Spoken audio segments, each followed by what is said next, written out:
News India पर आपका फिर से इस्तकबाल। मैं मोहम्मद रैयान। आइए डालते हैं आज की ताज़ा सुर्खियों पर एक नज़र। मजलिस इत्तेहादुल मुस्लिमीन के चीफ असदुद्दीन ओवैसी साहब का बड़ा बयान। उन्होंने कहा कि बाबरी मस्जिद थी, है और हमेशा रहेगी। हम अपनी नस्लों को वसीयत करके जाएंगे। और हज़रत मौलाना जर्जी साहब ने भी दिया बड़ा बयान। कहीं मत जाइएगा, ब्रेक के बाद होते हैं तुरंत हाजिर।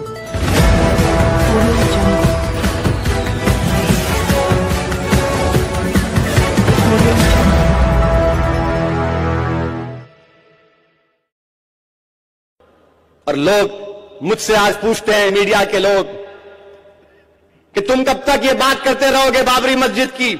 तो मैं आज कह रहा हूं, तुमसे पहले भी कहा था, मुझे नहीं मालूम कि आप क्या करेंगे, मगर मैं अपने इनफरादी तौर पर कह रहा हूं, मैं अपनी जमात की तरफ से कह रहा हूं कि हम जब इस दुनिया से चले जाएंगे तो अपनी औलाद को सिखा कर जाएंगे, नसीहत करके जाएंगे और वसीयत करके जाएंगे। उनसे कहेंगे कि देखो बेटा, देखो बेटी, जब तुम इस दुनिया से जाओगे तो ये वसीयत करना। और क्या है कि 6 दिसंबर 1992 को संघ परिवार ने बाबरी मस्जिद की शहादत की, डिमॉलिश किया। इसको बताते रहना, जब तक दुनिया रहेगी सुनो संघ परिवार, हम हिंदुस्तान में बाबरी मस्जिद की शहादत का जिक्र करते रहेंगे। दुनिया को बताएंगे कि तुमने जाकर सुप्रीम कोर्ट से वादा किया था कि मस्जिद की एक ईंट को हाथ नहीं लगाया जाएगा। तुम्हारे लोगों ने मस्जिद को शहीद किया और हमारी मस्जिद जो 550 साल से वहां पर थी, जहां पर हमने हैया अला सलाह और हैया अल फलाह की सदाएं दी, तुमने मस्जिद को शहीद किया और मोमेंटों के तौर पर तुमने ईंट को उठाकर लेकर गए। हम अपने बच्चों को सिखा कर जाएंगे इस दुनिया से। अगर हमारी सिस्कियां बाकी रहेंगी तो हम कलमा भी पढ़ेंगे और कहेंगे बाबरी मस्जिद की शहादत को याद रखो। इसलिए कहेंगे, ठहरो, इसलिए कहेंगे कि मस्जिद के लिए नहीं बल्कि इंसाफ के लिए, इंसाफ के लिए, रूल ऑफ लॉ के लिए, कानून की बारादरी के लिए।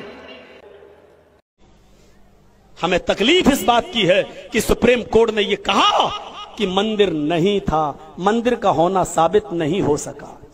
सुप्रीम कोर्ट ने यह भी माना 1947 को जब हमारा मुल्क आजाद हुआ तो वहां मस्जिद थी। सुप्रीम कोर्ट ने यह भी माना 1949 तक वहां नमाज पढ़ी जाती रही। सुप्रीम कोर्ट ने यह भी माना कि 1949 में जो मूर्तियां वहां रखी गई वो गैर कानूनी था।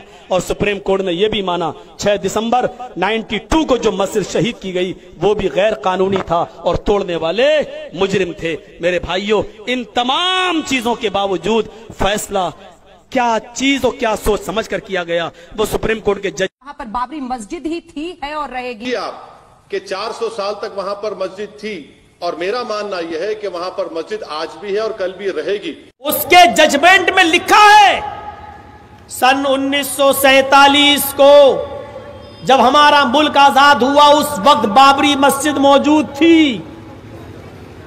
500 साल पुरानी बाबरी मस्जिद थी, 500 साल से बराबर मस्जिद रही।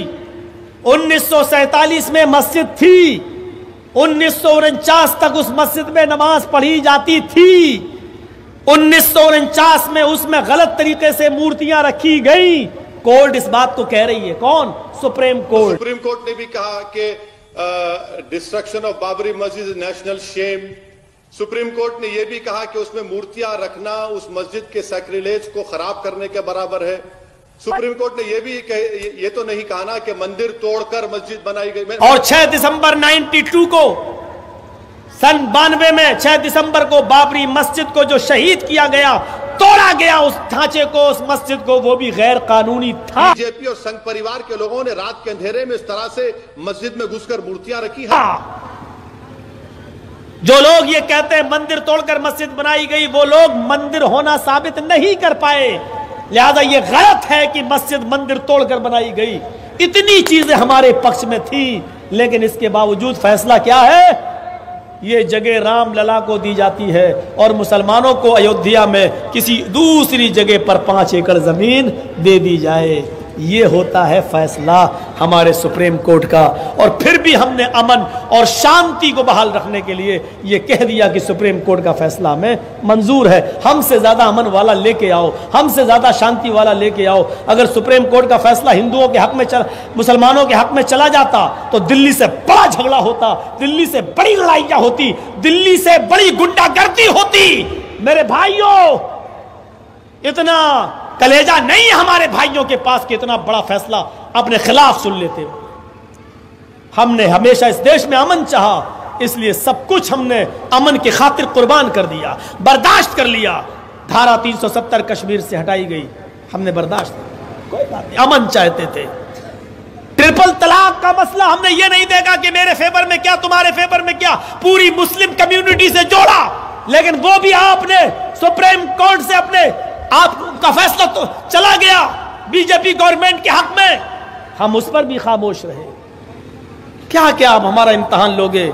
हमने इस देश में हमेशा अमन और सुकून चाहा, हमेशा अमन और सुकून। मैं पूरे देश से कहूंगा, आप क्यों मुझे खाली अपने कौम से कहने के लिए कह रहे हैं?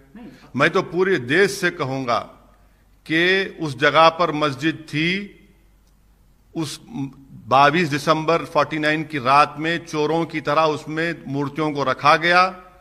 उसको उस वक्त के कलेक्टर डीएम ने गलती की, पूजा की शुरुआत कर दी लॉक डालकर, ताले खोले गए बगैर मुसलमानों को नोटिस दिए, और सुप्रीम कोर्ट को वादा करने के बावजूद भी सुप्रीम कोर्ट की इजाजत पर शिलान्यास हुआ और 6 दिसंबर को बाबरी मस्जिद को शहीद कर दिया गया।